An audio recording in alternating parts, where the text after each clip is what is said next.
Chicos, ahora sí. Sí. Sí, ahora sí.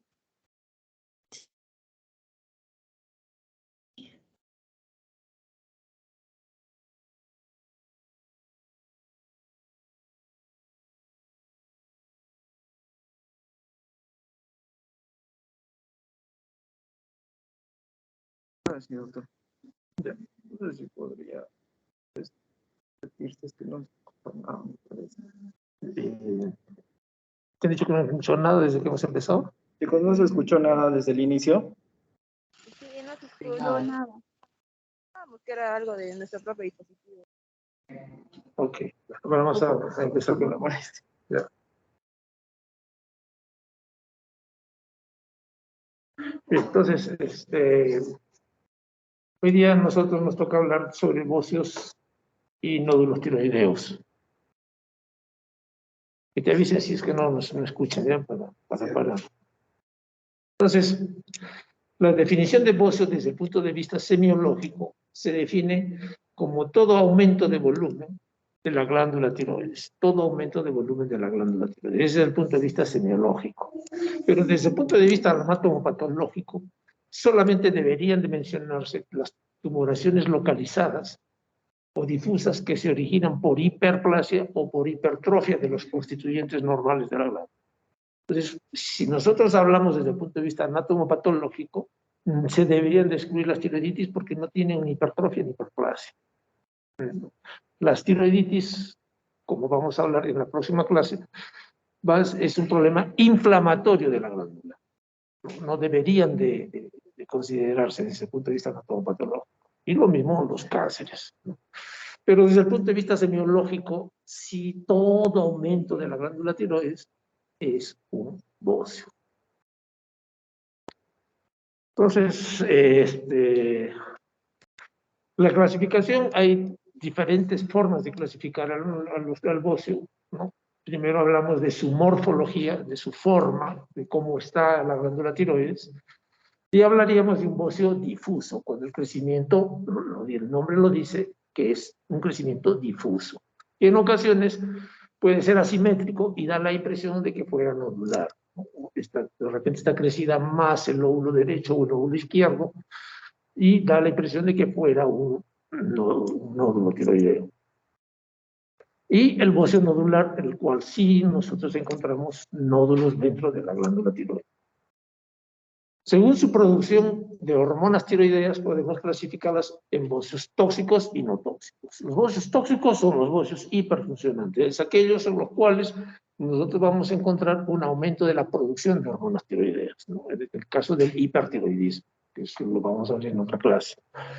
Y en los bocios no tóxicos podemos clasificarlos en los normofuncionantes y hipofuncionantes. Normofuncionantes significa de que pese a que la glándula anatómicamente está crecida, la función de la glándula, es decir, la producción de hormonas, está normal. Y en los hipofuncionantes significa que la glándula no está produciendo hormonas y por lo tanto nosotros consideramos a esos bocios como hipofuncionantes. Ahí es lo que llamamos nosotros o lo consideramos como hipotiroidismo, que también hay una clase especial para él. Según su evolución, hablamos de malignos y de benignos. Malignos cuando son neoplasias, malignas los cánceres de tiroides y los benignos que no son cánceres de tiroides. También tenemos una clase exclusiva para hablar de cáncer de tiroides. Y según su epidemiología podemos decir en bocios endémicos y bocios esporádicos. Y de eso vamos a hablar más en esta clase, principalmente. Entonces, la clasificación del bocio no tóxico, podemos decir entonces que existe un bocio difuso no tóxico y un bocio nodular no tóxico. El bocio difuso no tóxico es el bocio endémico, es decir, que es el bocio inducido por deficiencia de yodo, generalmente. Pero también se puede encontrar bocios por un aumento de yodo hacia la persona, ¿no? Lo que muchas veces sucede cuando, por ejemplo, damos yodo radioactivo a un paciente, ese paciente al inicio va a tener un crecimiento de la glándula tiroides y después ya se va a ir deteriorando la glándula y va a llegar de repente a una disminución, una atrofia en la glándula. Y puede haber sustancias, como vamos a ver, consideradas o alimentos inclusive que se les dice que son bociógenos, o sea que van a producir un aumento del crecimiento de la glándula tiroides. Eso es en relación al bocio endémico. Y el bocio esporádico son por los que tienen defectos congénitos en la síntesis de hormonas tiroideas, pueden ser agentes químicos o en algunas ocasiones por compensación de un paciente que ha recibido una hemitiroidectomía subtotal o una tiroidectomía subtotal. Es decir, que cuando nosotros sacamos, por ejemplo, un lóbulo tiroideo por un cáncer o por un nódulo, el otro lóbulo va a compensar creciendo. Entonces vamos a encontrar un aumento de la glándula, un bocio, pero solamente del lóbulo que ha quedado. Entonces, por eso decimos que puede ser compensatorio después de la extracción de una determinada parte de la tiroides. Y el bocio nodular no tóxico son los bocios nodulares, en los cuales puede ser uno solo, es el mononodular, y si encontramos varios nódulos hablaríamos de bocio multinodular, ¿no? Que también pueden ser funcionantes o no funcionantes. Pues acá tenemos todas las causas que pueden producir un bocio, ¿no? El déficit de yodo, hemos dicho, los de origen inflamatorio, como la tiroiditis, ¿no? Después del tratamiento con yodo radioactivo, las sustancias bociógenas, por ejemplo, que van a alterar la captación de yodo, como son los aniones monovalentes, ¿no? El perclorato, los tiocianatos, como que están en la mandioca, por ejemplo, en el tabaco, también pueden producir aumento del crecimiento de la glándula tiroides. Sustancias que pueden alterar la organificación de la glándula, de la producción de hormonas, como son las tionamidas, por ejemplo, que se utilizan en pacientes que tienen un hipertiroidismo. Sustancias que van a alterar la liberación de hormonas, que también se pueden utilizar, por ejemplo, en el hipertiroidismo como el litio. Pero también hay sustancias como la coticina, la vinblastina, que también pueden producir un aumento del crecimiento de la glándula por alteración en la liberación de las hormonas tiroideas.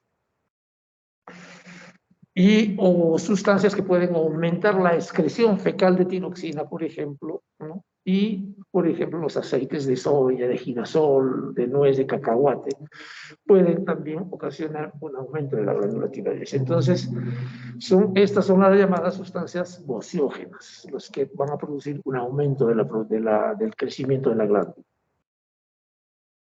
Después tenemos las enfermedades tiroideas de tipo autoinmune, como la tiroiditis de Hashimoto, la enfermedad de Graves-Basedow, ¿no? Que son enfermedades autoinmunes que van a producir alteración de la glándula propia.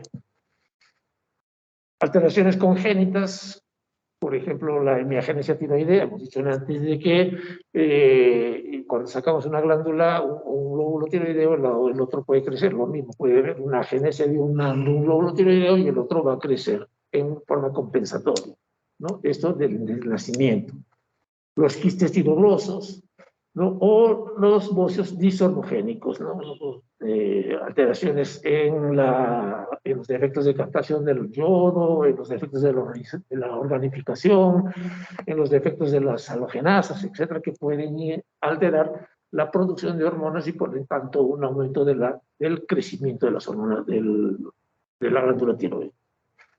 Enfermedades infiltrativas, neoplasias benignas y malignas. Hay causas fisiológicas, como por ejemplo en el embarazo y en la pubertad, se puede encontrar un aumento del crecimiento de la glándula tiroides produciendo un bocio. Y otros como los adenomas productores de TSH, los anticonceptivos orales, la molidatidiforme, que es una causa de hipertiroidismo, por ejemplo, el coriocarcinoma también por producción de HCG, que tiene mucha similitud con la TSH. Entonces, hay una forma de clasificar al bocio.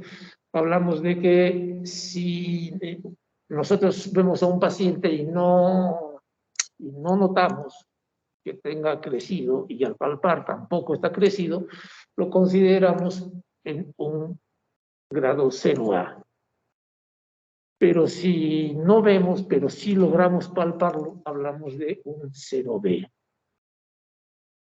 Si la tiroides es fácilmente palpable y es visible con el cuello en hiperextensión, hablamos de un grado 1.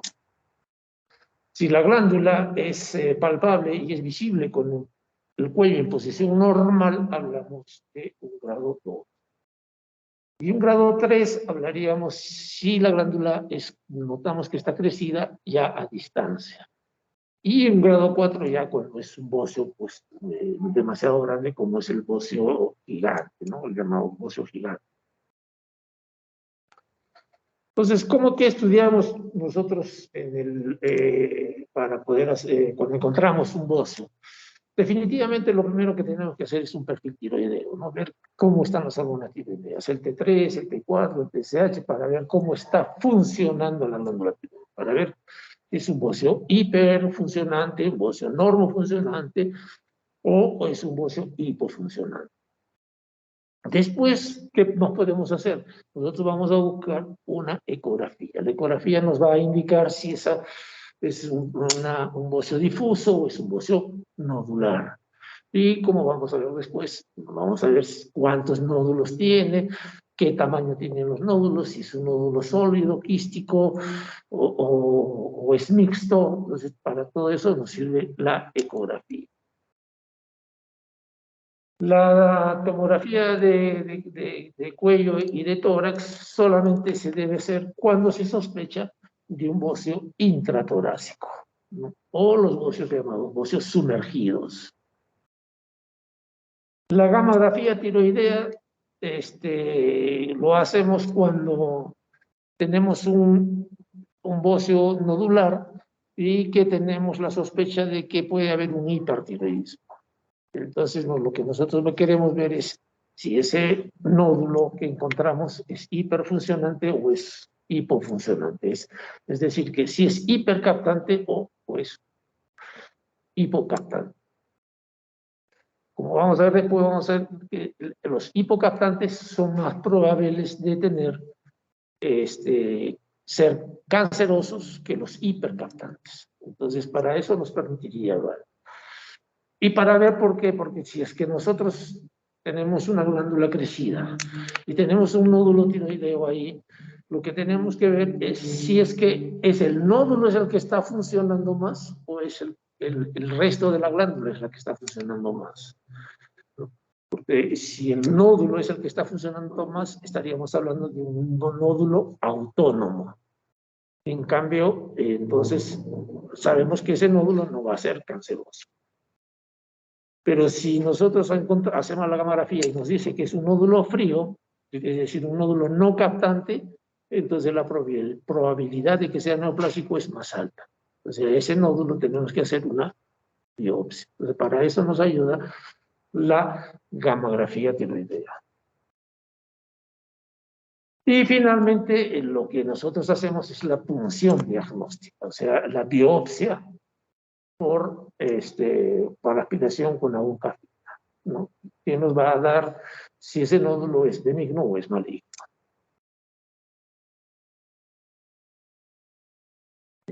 En cuanto al tratamiento, el manejo va a variar de acuerdo a la catalogación de cada tipo de bocio.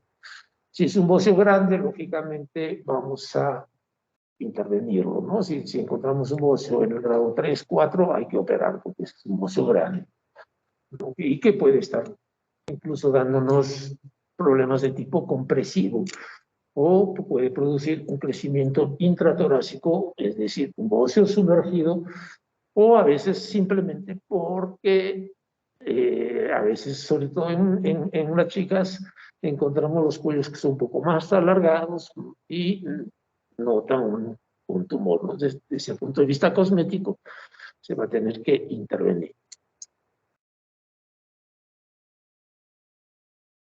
Entonces, habíamos dicho de que existe el bocio endémico y el bocio esporádico. Entonces, el bocio endémico es la enfermedad por un déficit de yodo en zonas en las cuales no hay yodo. Sobre todo en nuestra serranía existe o existía mucho este bocio endémico, y es importante su evaluación porque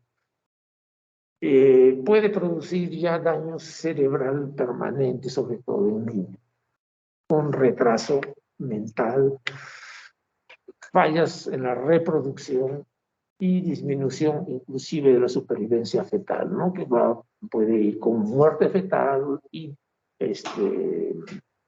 abortos. Pero no solamente es eso, sino que también desde el punto de vista socioeconómico, nosotros vamos a encontrar que estas poblaciones van a ser mentalmente más lentas y menos vigorosas. Entonces, van a ser menos productivas. Van a tener menor motivación social. Pero este déficit no solamente va a afectar a los seres humanos, sino también a los animales. Entonces va a tener una menor reproducción animal y por ende también va a haber una disminución de la alimentación, de la posibilidad de alimentación en esa población. Y en estos casos incluso se reporta con mayor frecuencia en los bocios endémicos un mayor incremento en la frecuencia del carcinoma papilar.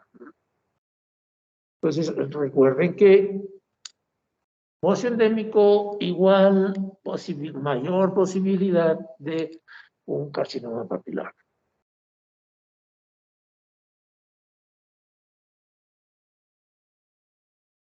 Entonces, el yodo es captado en magnitud similar tanto por la tiroides como por el riñón.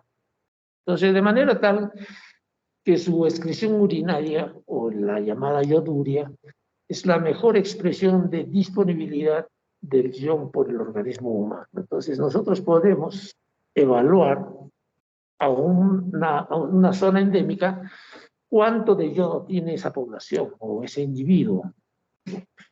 Entonces, nosotros decimos que si nosotros tenemos una excreción urinaria, o sea, una yoduria de 90 miligramos en orina de 24 horas, esa población o ese paciente tiene un aporte adecuado de yodo. Pero si los valores están entre 25 y 50, en orina de 24 horas, nos va a sugerir que tiene un déficit moderado. Pero si tiene unas yodurias mucho menores de 25, hablaríamos que existe un déficit intenso de yodo.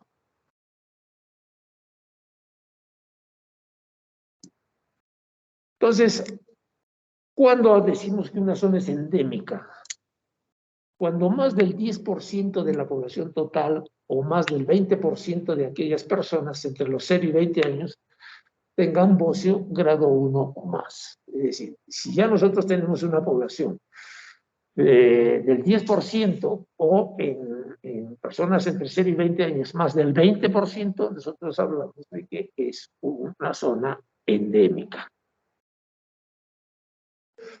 Entonces, como hemos dicho, podemos encontrar entonces en estas áreas cretinismo endémico, cretinismo neurológico.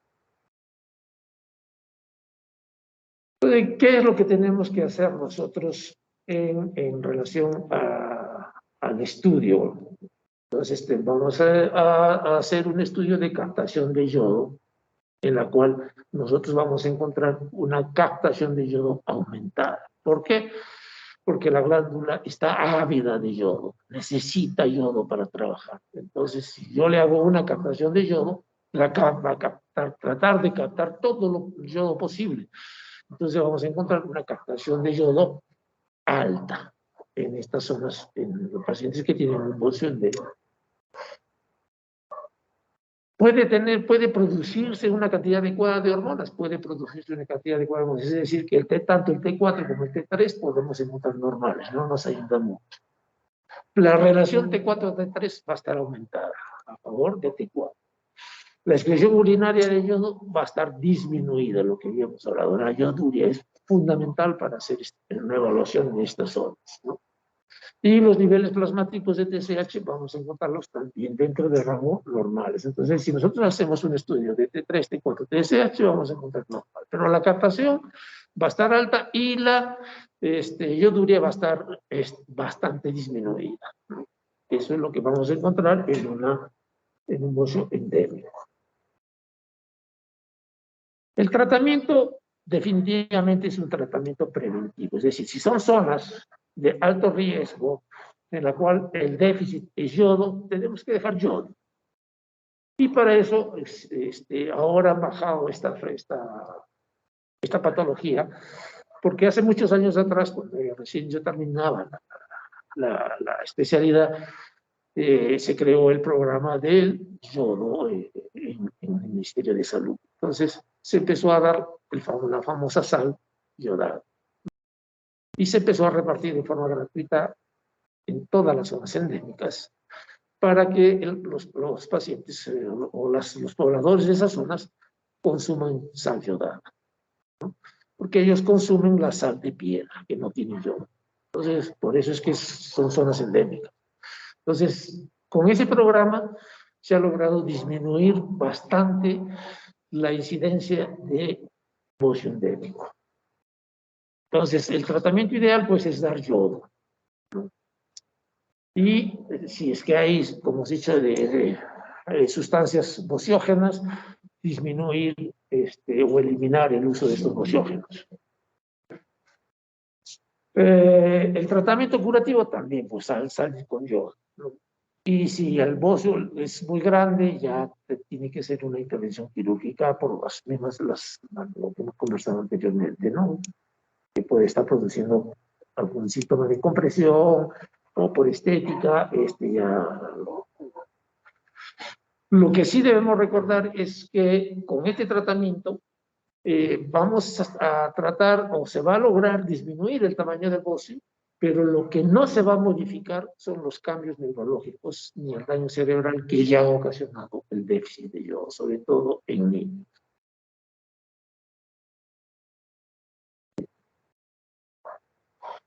Entonces, hablamos de un bocio esporádico, es cuando hay un aumento del volumen difuso o nodular de la glándula tiroides, cuya frecuencia en una zona es menor que la establecida para el diagnóstico de bocio endémico.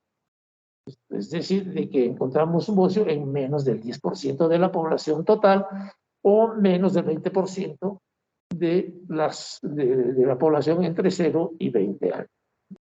Entonces hablaríamos de bocio esporádico.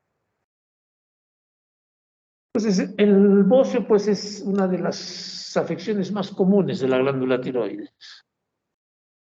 Y la mayoría de los casos son bocios leves, es decir, estarían entre el grado 1 y el grado 2. Y muchas veces cursan pues asintomáticos porque son pequeños y tal, y la producción hormonal está normal, entonces no ocasiona. Y lo encontramos solamente en ocasiones por un examen X, por un paciente que va a un hospital, a un servicio, el médico hace un estudio general y logra palpar la tiroides y se encuentra que tiene un bocio. Entonces, por lo general tiene una consistencia elástica, el crecimiento es lento y muchas veces, como hemos dicho, no se acompaña de disfunción hormonal, es decir, ni de hiper ni de hipotiroidismo. Cuando es muy grande podría ocasionar algunas situaciones, ¿no? Opresión cervical, sobre todo cuando se levantan los brazos, puede producir cierto compresión a nivel del cuello. Si son más grandes ya puede haber signos pues, de obstrucción, tanto faríngea como obstrucción esofágica, y el paciente ya tiene que operarse. Y si hay eso, pues, con mayor razón tenemos que hacer los estudios para descartar que sea un cáncer de tiroides, ¿no? Puede ocasionar disfagia, disfonía. Entonces, tenemos pues de que existen dos tipos de repercusiones cuando nosotros tenemos un bocio. Una repercusión regional que está dada por el efecto de masa que ejerce el bocio sobre las estructuras vecinas, ¿no? Es decir, compresión y desplazamiento de las vías aéreas, disfagia, disfonía, ingurgitación venosa, cianosis y edema en esclavina, ¿no?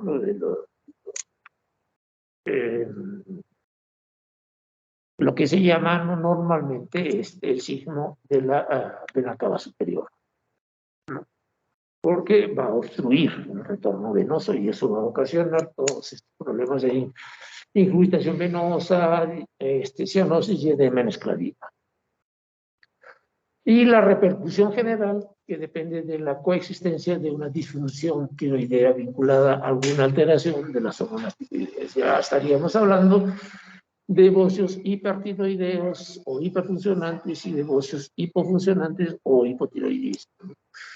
Entonces, ¿cómo podemos evaluar nosotros, por ejemplo, si existe una ingurgitación venosa lo que hemos hablado del síndrome de vena cava superior? Nosotros lo que hacemos es la maniobra de Marañón-Pemberton, ¿no? Es decir, que consiste en pedirle al paciente que eleve ambos miembros superiores, ¿no? Y dirige el cuello y la cabeza hacia adelante, ¿no? Entonces, ¿qué tratamos de hacer con eso? De estrechar el orificio superior del tórax, ¿no? Entonces, si nosotros hacemos levantar los brazos y agachamos la cabeza, ese paciente va a empezar a tener el signo de vena cava superior. Ese signo se le llama el signo de Marañón-Pemberton. Entonces, eso se utiliza en pacientes para buscar este cuadro de vena cava superior. Bien. ¿Qué otros exámenes que podemos hacer? Lo mismo que hemos hablado anteriormente, hacer los estudios de hormonas tiroideas, el TSH, que si no tienen hiperfunción o hipofunción van a ser normales. Y pruebas para precisar la causa, determinar los niveles de ioduria, para descartar que no sea un bocio endémico, de anticuerpos antitiroideos, para descartar que no sea una enfermedad de tipo Hashimoto, tipo enfermedad de Graves, buscar de repente calcitonina para descartar un cáncer medular de tiroides, al antígeno calcino embrionario que también encontramos en el carcinoma medular de tiroides, entre otros. Podemos hacer todos ese tipo de estudios. Y el tratamiento generalmente es un tratamiento conservador o expectante, ¿no? Si tiene su bocio y es un bocio pequeño, lo dejamos ahí, ni lo tocamos. Y solamente hacemos tratamiento curativo si es que hay una alteración hormonal, ¿no? Tenemos que darle tratamiento tanto para un hiper o un hipotiroidismo. En adolescentes y jóvenes de ambos sexos también tenemos que hacer un tratamiento. Durante la gestación buscar una causa, y en los pacientes ancianos muchas veces se hace un tratamiento sustitutivo. Pero en esto, el tratamiento curativo de dar hormonas tiroideas a estos pacientes se ha demostrado de que en los últimos estudios no tiene ningún beneficio, es decir, de que no llega a disminuir el tamaño del bocio.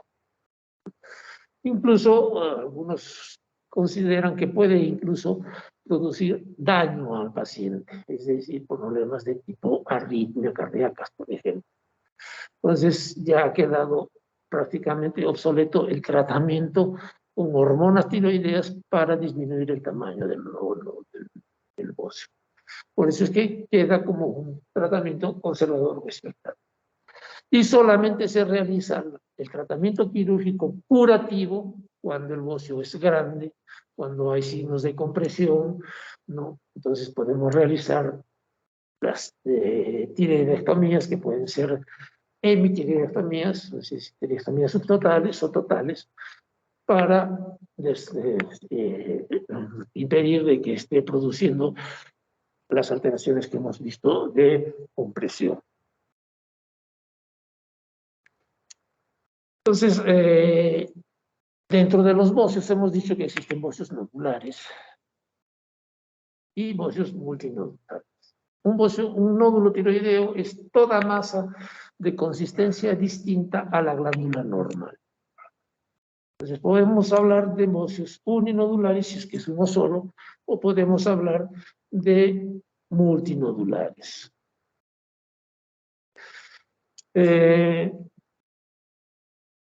Entonces, los nódulos tiroideos son bastante frecuentes en la práctica diaria, pero son mucho más frecuentes en mujeres que en varones. Es en una proporción de 2, incluso 3 a 1.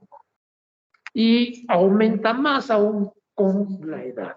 Entonces, en pacientes mayores de 60 años aparece mayor cantidad de pacientes con nódulos tiroideos.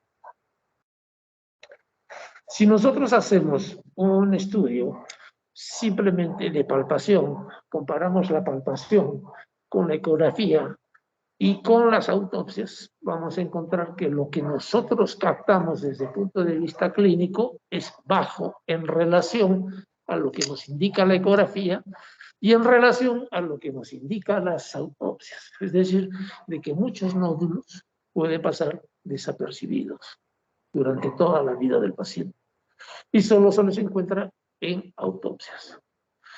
Entonces, ustedes ven acá que por palpación en algunas zonas es muy variables, ¿no? Desde un 4% hasta un 35%. Entonces depende de la práctica que tenga el examinador para poder encontrar con un nódulo solamente con palpación. Pero con ecografía miren cuánto sube, hasta un 65%, ¿no? Para encontrar. Y en autopsias más del 65%. Su incidencia va de 275.000 nuevos casos por año. Y como hemos dicho, se incrementa con la edad, ¿no? Con la edad es más frecuente en mujeres, se encuentra más en zonas de déficit de yodo y en pacientes que tienen exposición a radiaciones del cuello. Entonces, en esas personas vamos a encontrar mayor cantidad de nódulos tiroideosos.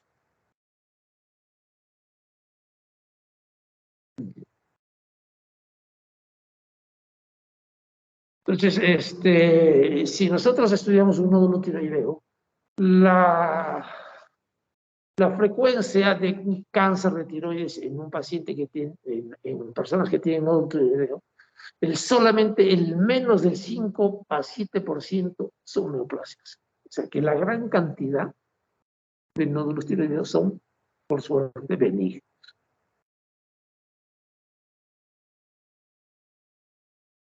Pero hay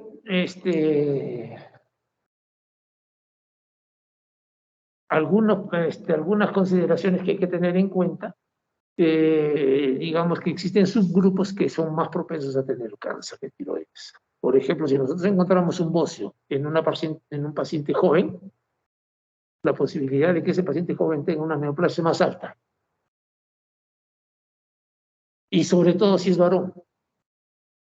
En cambio, una persona que tenga la misma edad, una mujer, es menos probable que sea cáncer que el del varón. Entonces, hay subgrupos en los cuales hay que pensar la posibilidad de que pueden ser malignos. Entonces, la etiología o la fisiopatología de los dos nódulos puede ser por estimulación, puede ser por inflamación o puede ser por infiltración. Hablamos de estimulación por la TSH. La TSH es el principal y el mayor estímulo para el crecimiento del la tiroides, ¿no?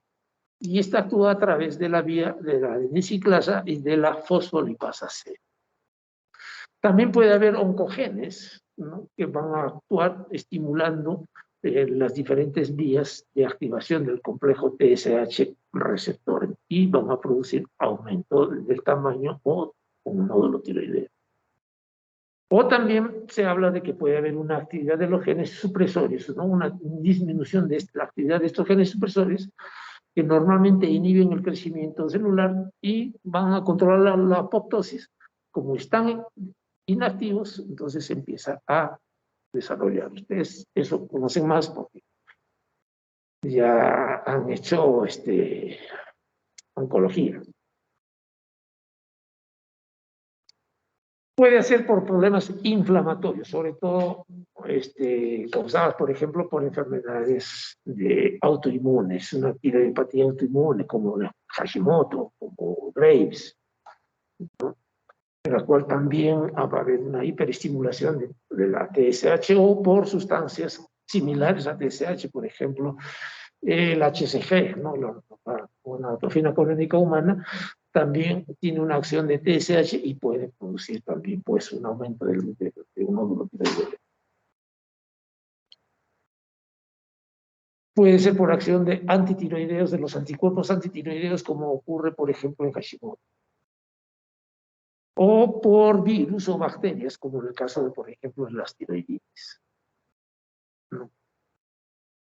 También hablamos que puede ser la fisiopatología de un nódulo por infiltración, es decir, que en el caso de tumores que sean de otras zonas, como el linfoma, por ejemplo, enfermedades infiltrativas, como la leucemia, amiloidosis, etcétera, también pueden producir.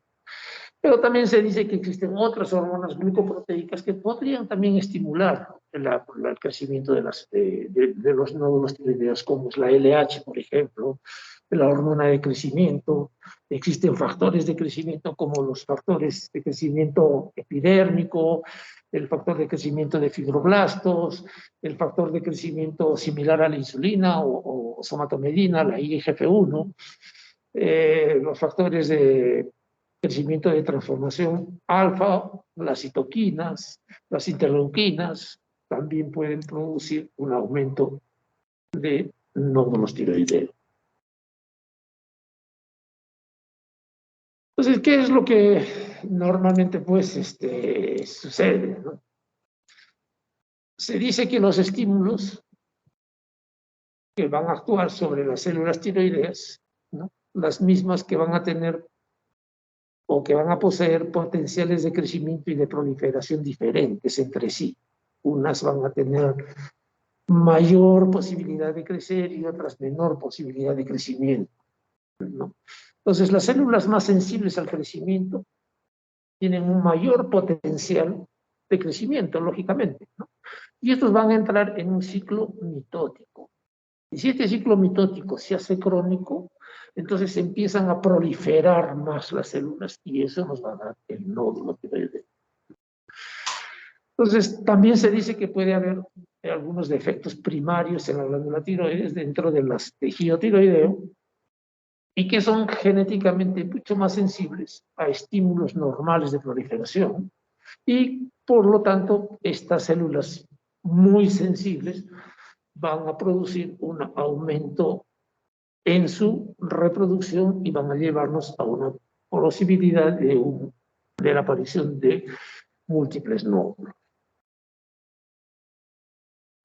Entonces, nosotros hablamos de un bocio multinodular cuando el crecimiento de la glándula tiroides es debido a la presencia de dos o más nódulos palpables dentro de la glándula tiroides. Pero cuando nosotros encontramos un nódulo tiroideo en una glándula que está bastante crecida, tenemos que pensar que existe dentro de ese crecimiento difuso de la glándula otro nódulo.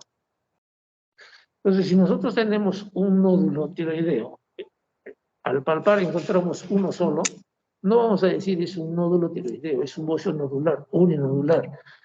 tenemos que pensar de que dentro de del resto de la glándula existe otro nódulo. Entonces vamos a decir que es un bocio multinodular.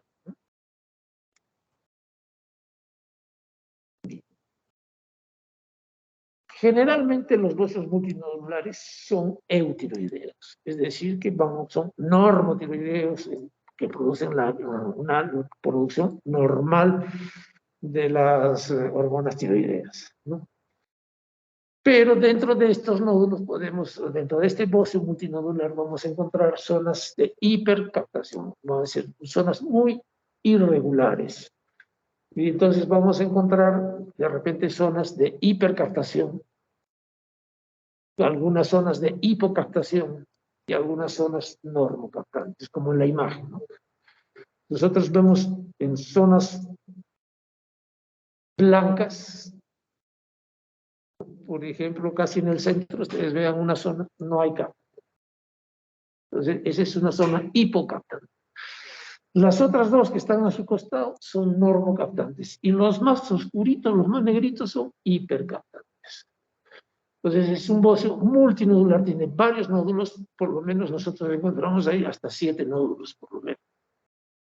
Unos 2 o 3 hipocaptantes, otros 2 o 3 normocaptantes y 2 o 3 hipercaptantes. Entonces vamos a encontrar pues una gama de nódulos que pueden captar o no captar el yodo. Entonces, la clínica es propia de la edad adulta, es infrecuente antes de los 30 años, es mucho más frecuente después, es un hallazgo en el momento del examen clínico.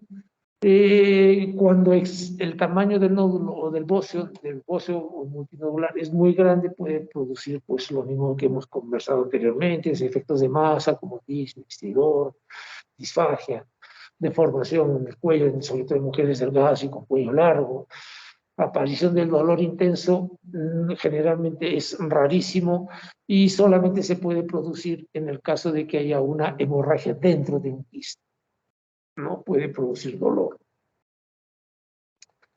Si produce alteraciones de la voz, lo primero que tenemos que descartar es una lesión tumoral maligna. Y si nosotros creemos de que hay un crecimiento hacia detrás del diafragma, ¿no? Es los llamados bocios sumergidos, entonces estaríamos hablando de solicitar una radiografía de tórax o una tomografía. Recién nosotros pedimos tomografía. Antes no nos ayuda.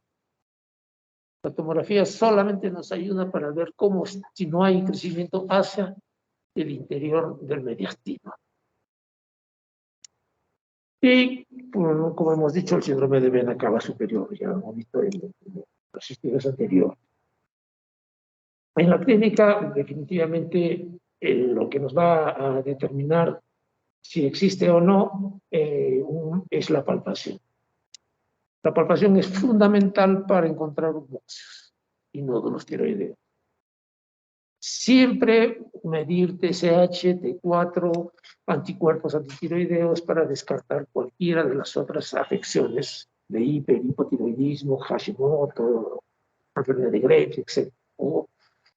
Las ecografías, como habíamos dicho, nos va a permitir cuantificar cuántos nódulos hay, nos va a permitir precisar el tamaño de esos nódulos y sobre todo, lo más importante es ver si son sólidos, quísticos o son mixtos.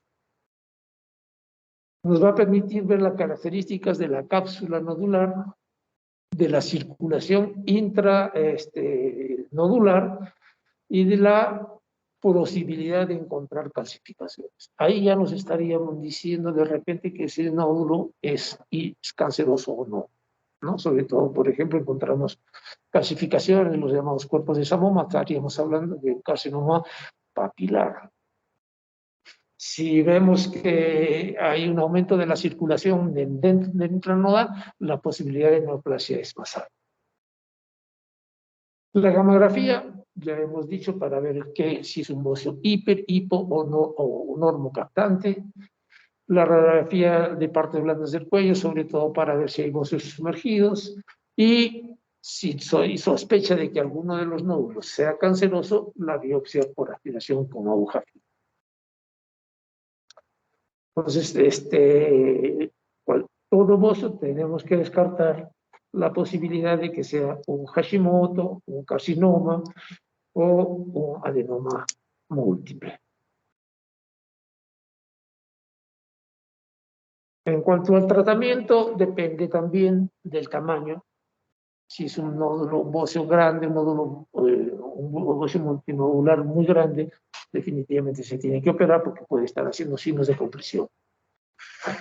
Ver cómo está la función tiroidea y ya se puede dar pues tratamiento si es que está alterada la función tiroidea, podemos dar tiroideas en caso de hipotiroidismo o de antitiroideos en caso de hipertiroidismo. Y radioyodo si es que el paciente tiene un bocio multinodular eutiroideo con la finalidad de tratar de disminuir el tamaño de ese bocio. Y finalmente el tratamiento final ya es la cirugía. Y hablando de bocios urinodulares, si es que solamente es un bocio, es un nódulo único de la glándula tiroidea.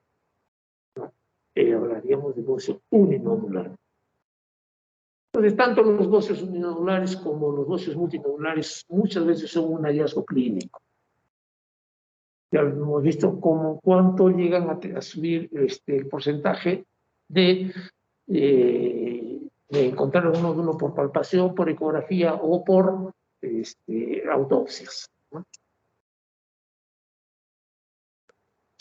Entonces, lo más importante acá es hablar sobre los nódulos tiroideos que pueden ser nódulos sólidos o pueden ser quísticos. Y los quísticos pueden ser simples o nódulos complejos. Simples si solamente el contenido es coloide. Y complejos si este quiste coloideo ha sufrido una hemorragia o una necrosis intacrística. Entonces ya hablaríamos de un quiste complejo. Entonces ya habíamos dicho de que hacemos la ecografía para ver si es quístico, sólido o mixto. ¿Por qué quístico? Porque nos permite hacer de repente tratamiento simplemente con una biopsia. Hacemos la biopsia con una aguja fina y sacamos el líquido y desaparece el quiste. En cambio, el sólido no va a desaparecer, solamente nos vamos a determinar hacer un extendido para mandarlo a patología a hacer un estudio biópsico. Entonces, los adenomas vamos a descartar que haya nódulos coloideos, adenomas foliculares, y cuyo origen puede ser monoclonal, ¿no? Entonces se pueden clasificar en macrofoliculares y microfoliculares. Podemos encontrar adenomas de células de Hürten o adenomas oncocíticos, o de repente podemos encontrar carcinomas. Ya hemos dicho que la frecuencia de cáncer en un nódulo tiroideo es bajísima, menos del 5%. ¿No? En cambio, el casi 95% y un poco más son benignos, no llegan a ser malignos. Pero les vuelvo a repetir de que hay que evaluar en pacientes jóvenes y sobre todo en pacientes jóvenes y en mayores en ancianos, la posibilidad de neoplasia es alta, de los dos extremos de la vida. Y sobre todo si son jóvenes y varones, con mayor razón. Entonces, cuando nosotros encontramos un nódulo tiroideo en un adolescente varón, hay que hacer el estudio inmediato para descartar que sea maligno.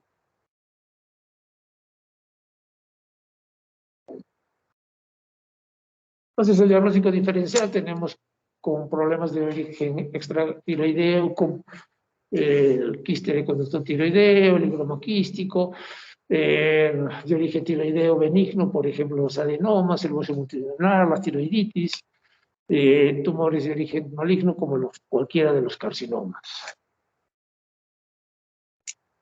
Entonces, en la evaluación clínica lo que vamos a encontrar es la presencia clínica de una masa asintomática, ¿no? Generalmente. Entonces, cuando nosotros encontramos un nódulo tiroideo, tenemos que evaluar el tamaño, tenemos que evaluar la consistencia, tenemos que evaluar si es único o es múltiple, tenemos que evaluar si es móvil o no, si está adherido a planos profundos y si hay dolor, ¿no? La movilidad, si no se mueve con la deglución, la sospecha de neoplasia, ¿no? Lo mismo si hay dolor. Y el tamaño y la consistencia no son de mucha ayuda. ¿Por qué? Porque un quiste tiroideo a presión o hemorrágico, por ejemplo, nos va a dar un mayor tamaño y nos va a decir también de una mayor consistencia. Entonces no son datos tan fidedignos de decir este es cáncer o no es cáncer.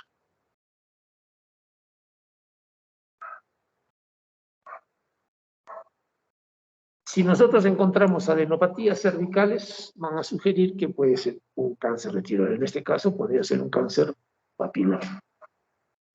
Entonces, en cuanto al estudio de laboratorio, hay que hacer estudios de función tiroidea, ¿no? TSH, T4, T3, los estudios de anticuerpos para descartar que no sea un Hashimoto.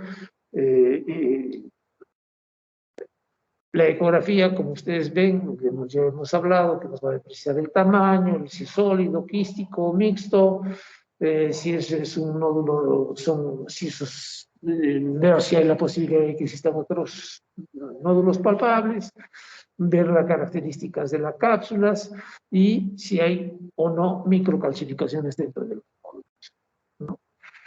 Entonces, las características asociadas con malignidad desde el punto de vista ecográfico es la vascularidad, los nódulos hipervasculares con flujo intranodular, son más posibilidades de que tengan cáncer, que sean cancerosos. Si sus contornos son irregulares o son microlobulados, es posibilidad de cáncer. Si hay microcalcificaciones, posibilidad de cáncer. Y si es ecogénico, la posibilidad de cáncer es mayor. Entonces, esas son las características que nos van a nosotros permitir descartar o hacer un estudio biópsico de ese nódulo, pues, ¿no? Entonces, los ecografistas tienen esta clasificación de los TIRADS, ¿no? En los cuales el TIRADS 1, el TIRADS 2 son benignos, el TIRADS 3 ya empieza a tener mayor malignidad, las características del nódulo están ahí, los van a tener ustedes, ¿no? Entonces, a partir del TIRADS 3 hasta el TIRADS 6 ya son malignos, ¿no? Entonces, ¿qué posibilidades hay de que mientras más TIRADS sea, más posibilidad de cáncer? Entonces, eso nos va a permitir decir si se va a dejar en observación el nódulo, si lo vamos a hacer solamente una operación parcial de la tiroides o vamos a hacer una tiroidectomía total de acuerdo al TIRADS. Entonces, ¿por qué la gamografía nos sirve? La gamografía nos ayuda para ver si los nódulos son fríos, son templados o tibios o son calientes. Si el nódulo es frío, la posibilidad de neoplasia va del 80-85%. Pero si el nódulo es templado, es decir, tibio, hablaríamos de que puede ser neoplásico en un 10-15%. Y los nódulos calientes, son menos del 5%, son neoplásicos. O sea, son rarísimos los nódulos hiperfuncionantes, hipercaptantes. En cambio, los nódulos fríos tienen mayor riesgo de malignidad. El 10% de los nódulos fríos son malignos. Y es menor al 10% en los nódulos templados y menos del 1% en los nódulos calientes. Y esta es una imagen que ustedes lo tienen que evaluar. El primero tenemos una gamografía de un bocio normal, de una glándula normal, el bocio multinodular, Ahí tenemos un nódulo frío, la zona hipocaptante, en el lado para ustedes, en su lado derecho, ven una zona blanca, ¿no? Esa zona blanca es un nódulo frío, no capta. En la enfermedad de Graves, ustedes ven cómo capta, esa es la captación aumentada, ¿no? Y de forma difusa.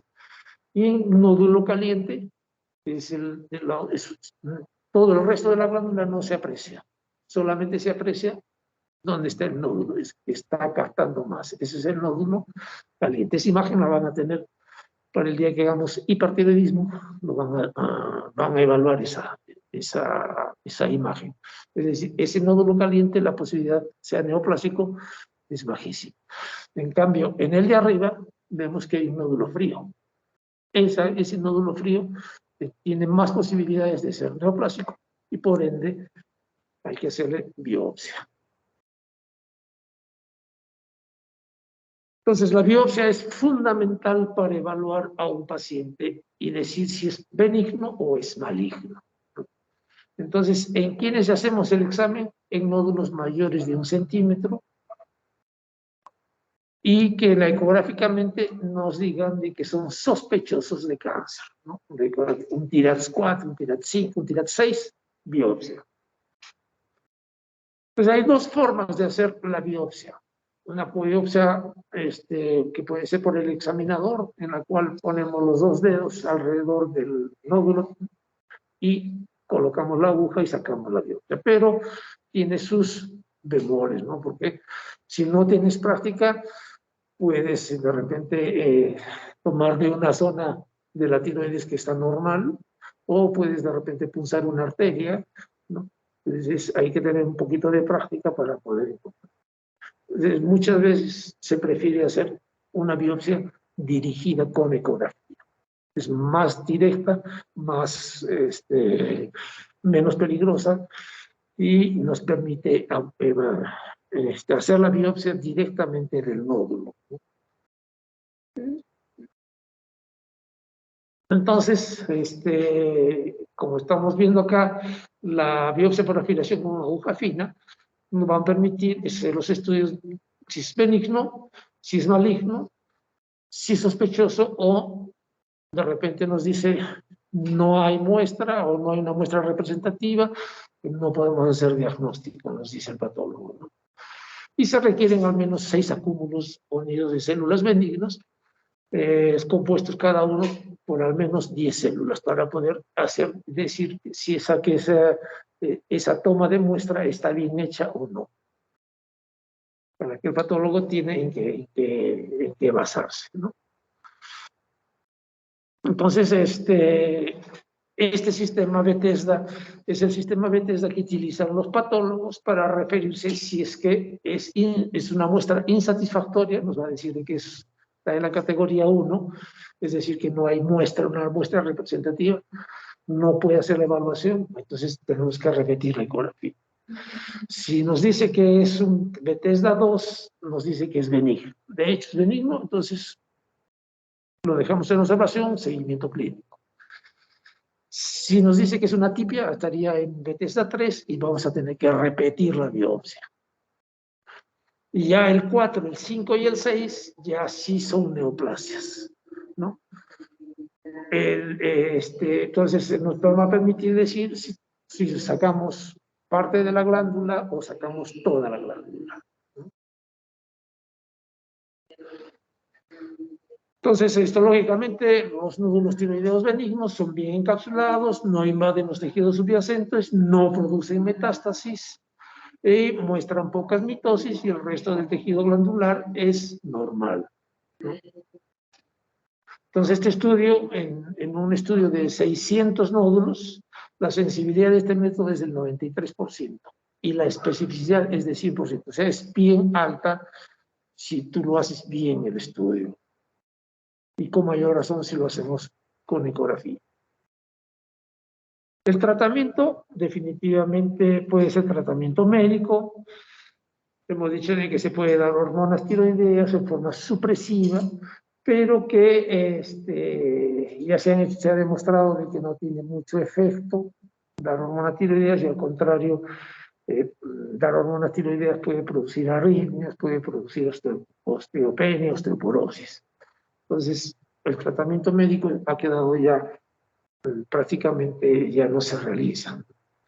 El tratamiento quirúrgico es el ideal, ¿no? Sobre todo en pacientes que se sospeche que son nódulos malignos o sospecha de nódulos malignos, en quistes que se reproducen, en nódulos mayores de 4 centímetros, tenemos que hacer un tratamiento quirúrgico, ¿no? Ahí tenemos maligno, se hace una tiroidectomía con disección ganglionar, radioyodo y terapia de sustitución. Y si es sospechoso, es tiroidectomía más biopsia transoperatoria, y la biopsia transoperatoria nos va a decir si realmente es sospechoso o ya se confirma de que es neoplásico y ya se hace una tiroidectomía subtotal o total dependiendo del resultado. Entonces, la mayor parte de nódulos solamente es oración. La aspiración, si son quísticos, habíamos dicho, de que se hace una biopsia por aspiración. Se puede usar radioyodo para disminuir el tamaño, se puede hacer termoablación con láser o a veces con esclerosis con alcohol, ¿no? Se coloca alcohol dentro del nódulo para que se produzca como una fibrosis del nódulo y pueda desaparecer. Eso es lo que más o menos tendremos que hablar sobre lo que es nódulos tiroideos y bóseo.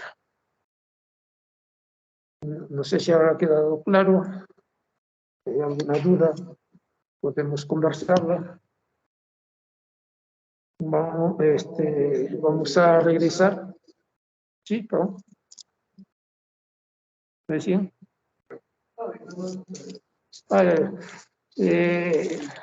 Algo vamos a tratar cuando hablemos de cáncer tiroideo. Muchas de las cosas que hemos hablado hoy día se van a utilizar ahí, en cáncer de tiroides. Creo que es el día de mañana, creo que hacemos cáncer y tiroiditis, ¿no? Entonces, este es más o menos lo que vamos a hablar. Y ya el pasado mañana hablamos de hiperhipotiroidismo, con eso terminamos tiroides y hablamos de diabetes. Bien. Ok. ¿Esta va a ser la clase de toda la semana? Sí, doctor, entonces. Ya vengo directo.